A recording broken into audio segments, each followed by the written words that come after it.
दिन में Indian women team ने वेस्ट पाकिस्तान को हराया और रात होते होते मेंस टीम ने ईस्ट पाकिस्तान को हरा करके T20 में जो दबदबा बनाया था सीनियर्स ने उसको बिल्कुल बरकरार रखा है। और वो भी कब? जब विराट कोहली नहीं है टीम में, रोहित शर्मा नहीं है टीम में, ये दोनों तो रिटायर हो चुके हैं, और जसप्रीत बुमराह भी नहीं है टीम में। ये ट्रांजिशन पीरियड है, लेकिन उस ट्रांजिशन पीरियड में भी गौतम गंभीर ने जिस तरह से इस टीम को बनाया और बरकरार रखा है वो एक्सेप्शनल है। मतलब ऐसा लग रहा है कि जो हम अभी हाल फिलहाल में टेस्ट मैच देख रहे थे जहां पर रोहित शर्मा ने टेम्पलेट चेंज किया था, 2 बॉल में 2 छक्के लगाए थे, लगता है जूनियर्स टीम ने बिल्कुल उसी को कंटिन्यू कर दिया। 7 विकेट से इस मैच को जीते। 49 बॉल अभी भी रह रही थी।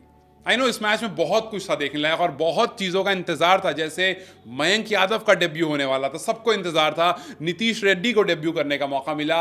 वरुण चक्रवर्ती 3 साल के बाद टीम में आते हैं और दोबारा उनको 11 में मौका मिलता है। संजू को एज एन ओपनिंग करने का मौका दिया जाता है। और इन सबके बीच में वी ऑल न्यू कि यार माना कि ऑपोजिशन बांग्लादेश है, माना कि इंडिया आराम से ग्वालियर में जीत जाएगी, लेकिन बहुत सारी चीजें थी जिस पर लोगों की नजर बनी हुई थी और एक भी चीज ऐसी नहीं हुई जिसने निराश किया। जैसे आई नो के सबको इंतजार था कि यार अभिषेक शर्मा बहुत दिन बाद वापस आ रहे हैं, और अभिषेक को जब भी आप ब्लू जर्सी में देखते हो या फिर जब भी आप खेलते हुए देखते हो, एक अलग सी एक्साइटमेंट आ जाती है, और उस एक्साइटमेंट को अभिषेक ने कंटिन्यू भी रखा।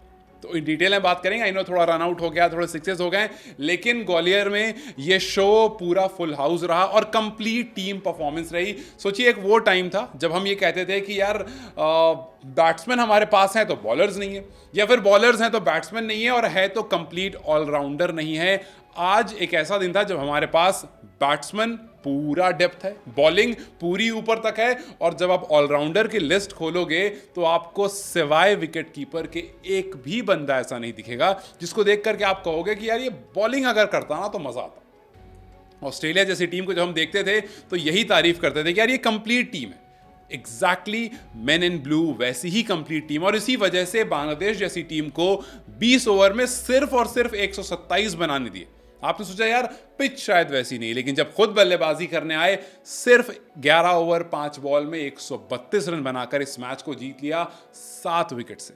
सो लाइक आई सेड के देयर वाज अ टाइम जब हम ऑलराउंडर्स के लिए स्ट्रगल करते थे, और आज वो टाइम है जब बड़े इत्मीनान से ऑलराउंडर्स भी हैं और सब के सब वर्ल्ड क्लास हैं। तो ये गौतम गंभीर का थोड़ा सा असर है, थोड़ा सूर्य कुमार यादव का भी असर है कि हमारे पास एक हार्दिक पांड्या है तो उनके जैसे एक नीतीश रेड्डी हैं, हमारे पास वॉशिंगटन सुंदर है तो उनके जैसे एक रियान पराग हैं, और 4 के चारों एक ही साथ टीम में खेल रहे हैं। सूर्य कुमार यादव हैं, वो भी गेंदबाजी कर लेते हैं। रिंकू सिंह को भी हमने गेंदबाजी करते हुए देखा है, विकेट लेते हुए देखा है। तो सिर्फ एक बच गए, संजू सैमसन जो कि विकेट के पीछे रहते हैं, सिर्फ वही बच गए जो गेंदबाजी नहीं कर पाते हैं। लेकिन आज संजू को मौका मिला था बल्लेबाजी करने का, ओपन करने का, और वहां पर उन्होंने जबरदस्त बल्लेबाजी की। 19 बॉल में 29 रन। एक बॉल जो हल्की सी ज्यादा टर्न हो गई उसको मारने गए, उसमें कैच आउट हो गए, लेकिन फिर भी एक complete performance as a team.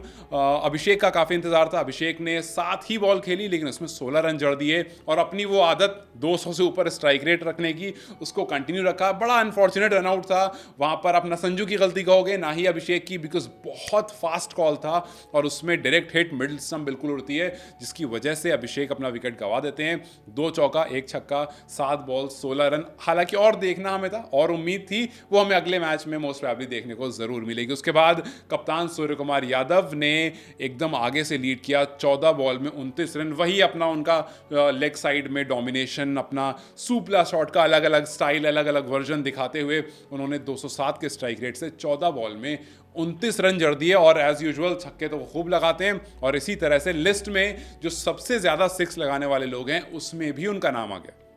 सबसे ऊपर रोहित शर्मा 205 छक्के T20 इंटरनेशनल में, उसके बाद मार्टिन गप्टिल 173 छक्के, फिर पूरन 144, और फिर उसके बाद सूर्य कुमार यादव 137 पर आ गए हैं। फिलहाल पूरन और स्काई T20 खेलते हैं, लेकिन रोहित और गप्टिल जो हैं वो T20 इंटरनेशनल से रिटायरमेंट ले चुके हैं। तो इसका मतलब है कि स्काई और ऊपर यहां से जाते हुए दिखेंगे। लेकिन इन सब के बीच में जैसा मैंने कहा कि बहुत लोगों पर नजर थी हार्दिक पांड्या पर। हार्दिक पांड्या एक ठीक ठाक ब्रेक लिया था, हार्दिक पांड्या मुंबई इंडियंस में कहां पर रिटेन होंगे, Hardik Pandya T20 world cup में कमाल करके आए थे, उसके बाद क्या कुछ आज कर पाएंगे उस पर नजर थी। और हार्दिक ने अपने फैंस को बिल्कुल भी निराश नहीं होने दिया।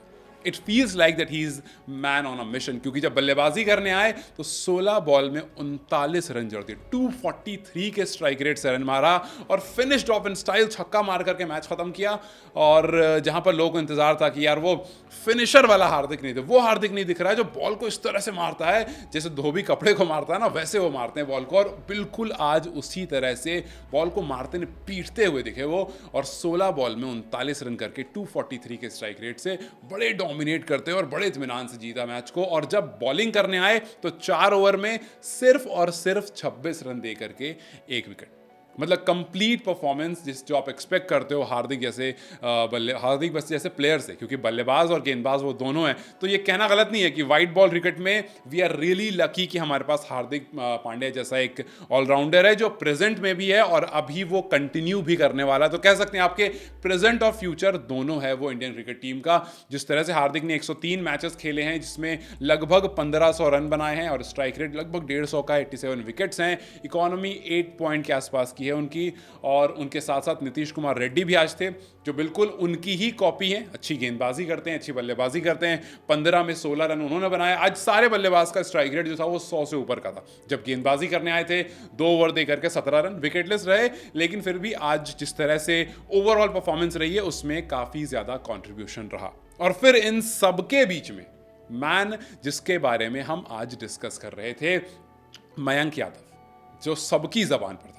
पहला ओवर गेंदबाजी करने आता है, वही तेज तर्रार ओवर और पहला ही ओवर मेडन डाल देता है। ऐसा हमेशा नहीं होता है कि कोई डेब्यू कर रहा है और पहला ओवर मेडन डाल देता है और दूसरे ओवर में विकेट निकाल लेता है। एक ओवर थोड़ा सा क्रूशल, थोड़ा सा महंगा गया, लेकिन फिर भी 4 ओवर में सिर्फ और सिर्फ 21 रन, 1 मेडन, 1 विकेट और इकोनॉमी 5.20 का। तो आई नो कि बहुत लोग कंपेयर करने लगे हैं उमरान मलिक और इधर उधर की बातों से, लेकिन शायद ये बहुत जल्दी है कि हम किसी से भी कंपेयर करें।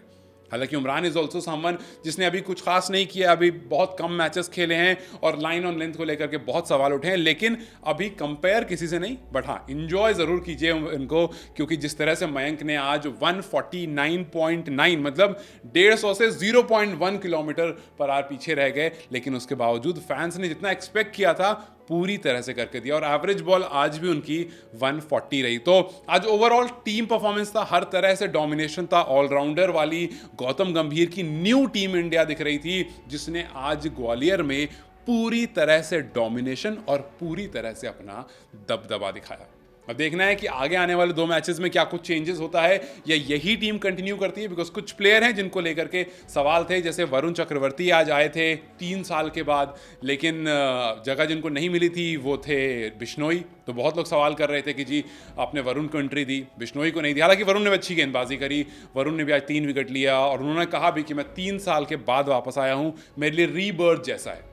तो वरुण की परफॉर्मेंस काफ़ी ज़्यादा अच्छी थी, उनको लेकर के लोग एक्साइटेड भी थे और उन्होंने डिलीवर करके भी दिया। तो जो लोग सवाल उठा रहे थे बिश्नोई की जगह पर वरुण ने बता दिया कि जी अभी मैं रहने के लिए आया हूं। और उनके साथ साथ अर्शदीप सिंह ने भी आज काफ़ी अच्छी गेंदबाजी की। तो ओवरऑल एक अच्छा परफॉर्मेंस, एक डोमिनेटिंग परफॉर्मेंस, और इस तरह से फर्स्ट T20 खत्म हुआ। ग्वालियर में इंडिया ने विक्ट्री रजिस्टर करी। अब यहां से we are moving forward, let's see कुछ चेंजेस आते हैं या यही टीम कंटिन्यू करती है। खैर, क्या आप कोई चेंज इसमें से सजेस्ट करोगे या फिर इसी टीम के साथ आगे बढ़ना चाहोगे? मुझे कमेंट्स में जरूर बताएं। वीडियो अगर पसंद आई हो तो इसे लाइक और शेयर जरूर करें।